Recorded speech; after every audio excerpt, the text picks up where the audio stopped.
Saudari-saudara peraya Vigili Paskah Tuhan kita Yesus Kristus yang berbahagia.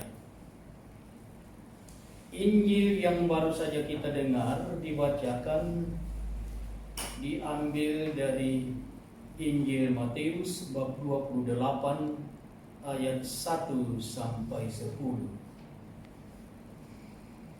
Supaya kita memahami situasi dan konteks apa yang terjadi di Yerusalem pada hari Paskah itu, sebetulnya perlu kita membaca lebih lanjut 4 atau 5 ayat berikutnya, itu ayat Matius 28 ayat 11 sampai 15 yang diberi judul Dusta Mahkamah Agama. Kita bisa membayangkan kekacauan dan apa yang terjadi pada Minggu Paskah di Yerusalem itu. Berita kebangkitan Kristus dalam ayat 11 sampai 15 itu disampaikan oleh para penjaga kepada musuh-musuh Yesus yang sedang mengalami euforia kemenangan,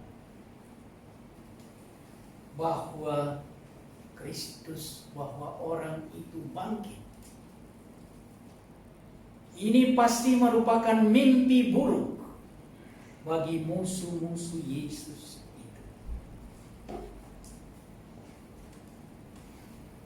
Musuh-musuh Yesus itu sebetulnya kelompok kecil. Para pemimpin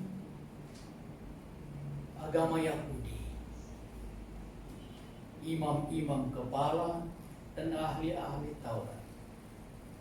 Tetapi walaupun kelompok kecil adalah kelompok yang sangat berkuasa lewat sistem tirani minoritas. Tetapi dalam berhadapan dengan Yesus, mereka juga menggunakan sistem hegemoni mayoritas. Dalam proses pengadilan Yesus, mereka menghasut massa rakyat supaya ikut melawan Yesus, berteriak menyalibkan Yesus, dan memberi tekanan yang luar biasa kepada penguasa pengadilan yang kita lihat akhirnya tidak berani bertindak atas nama keadilan.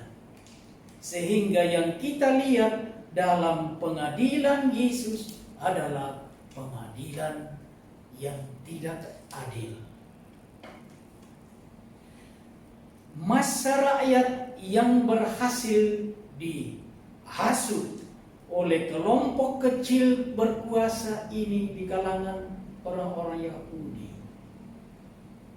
berhasil menekan dan menakuti sang hakim, sehingga tidak berani bertindak sebagai hakim yang adil. Dia dipaksa cuci tangan. Dia tahu bahwa Yesus tidak bersalah. Dia tahu bahwa Yesus tidak pantas dihukum mati di atas salib. Tetapi akibat tekanan tirani minoritas dan hegemoni mayoritas ini, pengadilan yang terjadi adalah pengadilan yang tidak adil. Mereka berhasil menghancurkan Yesus, dan dengan demikian mereka tampil sebagai pemenang, mengatakan orang ini yang namanya Yesus adalah penipu. Kalau dia betul dari Allah, pasti Allah akan membantu dan menyelamatkan dia. Nyatanya tidak, dia mati dihukum di atas salib.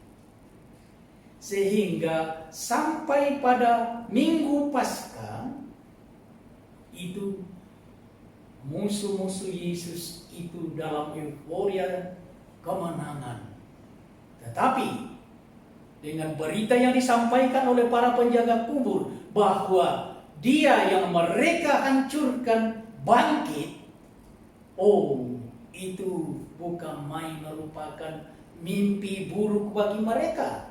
Maka apa yang terjadi selanjutnya dikatakan bagaimana mereka berunding dengan para penjaga itu, dan apa yang terjadi. Mereka menyogok para penjaga itu supaya tutup mulut. Kalau ditanya oleh penguasa, katakan saja bahwa ketika kami sedang tidur, lalu murid-muridnya datang, itu cerita. Dan murid-muridnya datang mencuri mayatnya, mencuri jenazahnya. Dan kalau nanti ada masalah dengan wali negeri, tidak usah khawatir, serahkan urusan itu kepada kami. Sehingga apa yang terjadi itu disebarkanlah berita hoax bahwa tubuh Yesus dicuri oleh murid-muridnya. Dan mereka mencurinya, lalu sekarang memberitakan berita hoax bahwa dia bangkit. Dan apa yang dikatakan selanjutnya pada ayat 15. Jadi para penjaga itu menerima uang besar itu dan berbuat seperti yang dipesankan oleh para musuh Yesus itu kepada mereka. Dan ditambahkan, cerita ini tersiar di antara orang Yahudi sampai sekarang ini. Dan Injil Matius itu ditulis perkiraan antara tahun 70-80-an. Jadi berarti sampai 40, antara 40 sampai 50 tahun kemudian, hoax dari para musuh Yesus itu disiarkan. Tetapi kenyataan tidak bisa disangkal.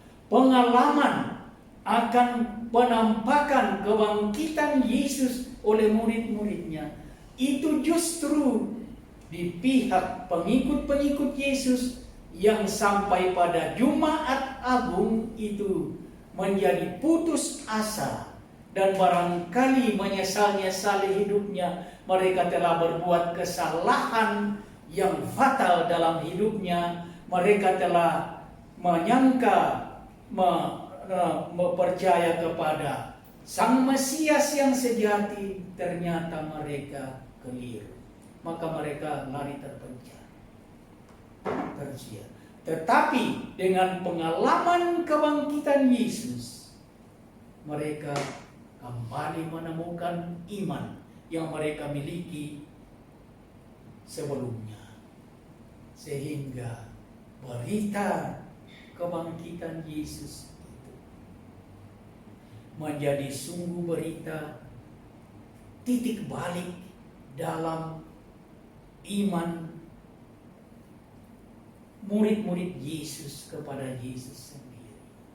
Dan itulah berita yang menjadi inti iman Kristiani. Dan mari kita pikir itu, bahwa itulah inti iman Kristiani. Mari kita pikirkan, kalau Yesus berakhir dengan Jumat Agung, mati dan selesai, lalu apa yang kita bisa harapkan dari Yesus Kristus?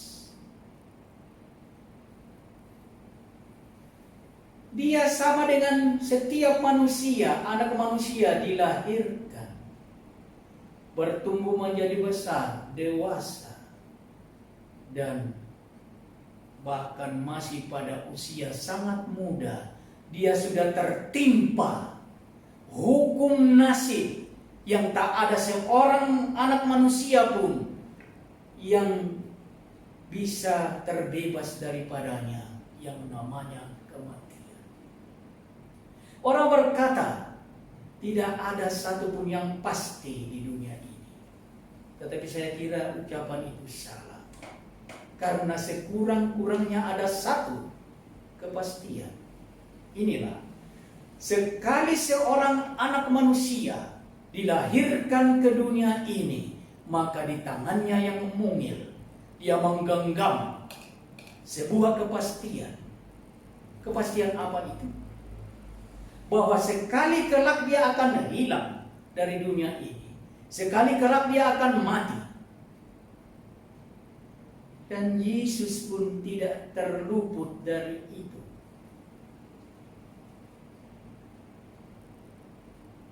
Jadi, sampai Jumat Agung,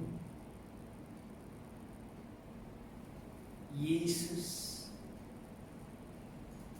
oleh para musuhnya dianggap kisahnya selesai. Dan juga oleh murid-murid Yesus sendiri. Tetapi dengan pengalaman kebangkitannya, itulah lebihnya Yesus. Oleh karena itulah Jumat Agung tanpa Paskah itu sia-sia.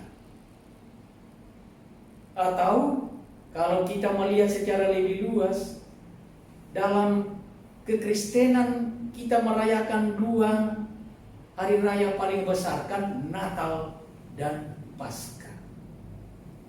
Mana yang lebih besar dari kedua hari raya besar? Pasti Paskah. Mengapa? Karena Natal yang ditutup dengan Jumat Agung, apa lebihnya Yesus dari saya? Apa lebihnya Yesus dari kita masing-masing?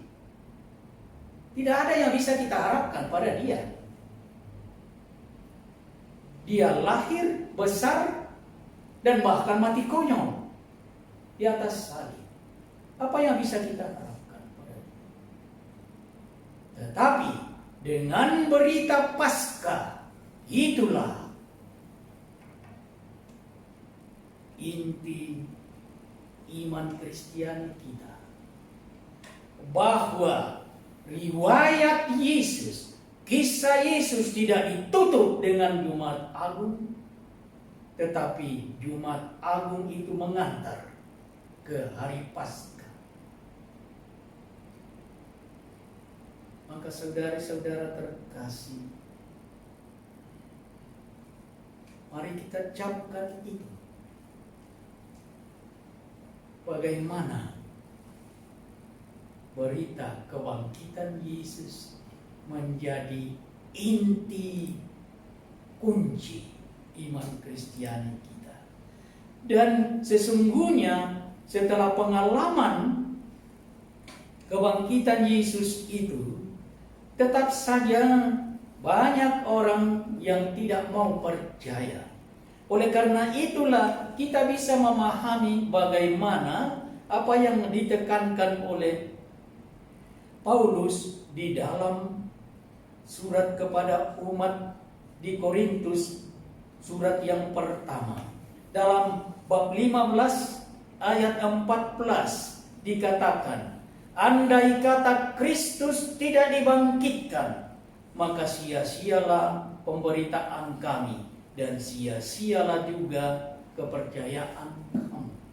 Memang, apa lebihnya Yesus kalau kisahnya selesai dengan Jumat Agung, dengan kematiannya di atas salib? Jika Kristus tidak dibangkitkan, maka sia-sialah kepercayaan kamu, dan kamu masih hidup dalam dosamu. Selanjutnya, Paulus menegaskan, jikalau kita hanya dalam hidup ini saja menaruh pengharapan pada Kristus, maka kita adalah orang-orang yang paling malang dari segala manusia. Iya, apa yang bisa kita harapkan kalau Yesus berakhir kisahnya dengan Jumat Agung, mati di atas salib? Kita tetap dalam dosa kita. Nah, di sini baiklah kita lihat apa arti kebangkitan Kristus dalam hubungan dengan dosa, dengan maut. Dalam kitab Kejadian kita membaca bagaimana dosa itu membawa kematian.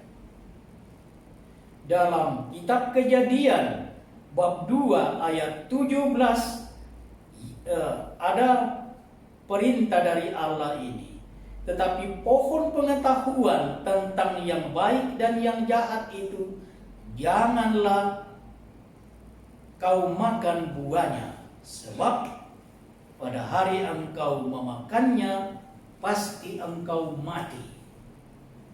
Jadi kematian adalah akibat dari dosa. Dosa itu apa? Dosa itu adalah melawan Allah, tidak mau menerima Allah, dan mau menjadi Allah sendiri. Bukankah itulah isi dari godaan yang membuat nenek moyang manusia yang pertama itu makan buah terlarang, artinya tidak mau tunduk kepada Allah dan mau menjadi Allah sendiri. Akibatnya apa? Mati. Jadi dosa itu mendatangkan kematian. Dan kalau Yesus tidak bangkit, dia juga tidak punya kuasa atas kematian.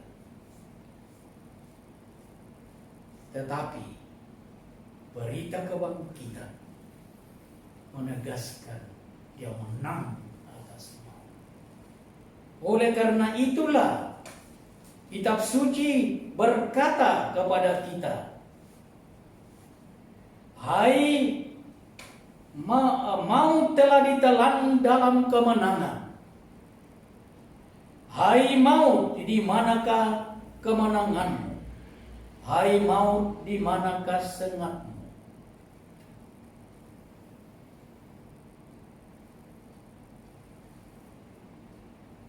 Sengat maut ialah dosa. Nah, sekarang dengan berita kebangkitan Yesus, berarti Yesus mengalahkan maut. Berarti Yesus mengalahkan dosa. Karena apa? Karena dia hidup pada Allah. Dekat dengan Allah adalah kehidupan. Jauh dari Allah adalah kematian. Sehingga dapat dikatakan bahwa kebangkitan Yesus memberi makna penebusan kepada kematiannya. Kematian adalah akibat dosa.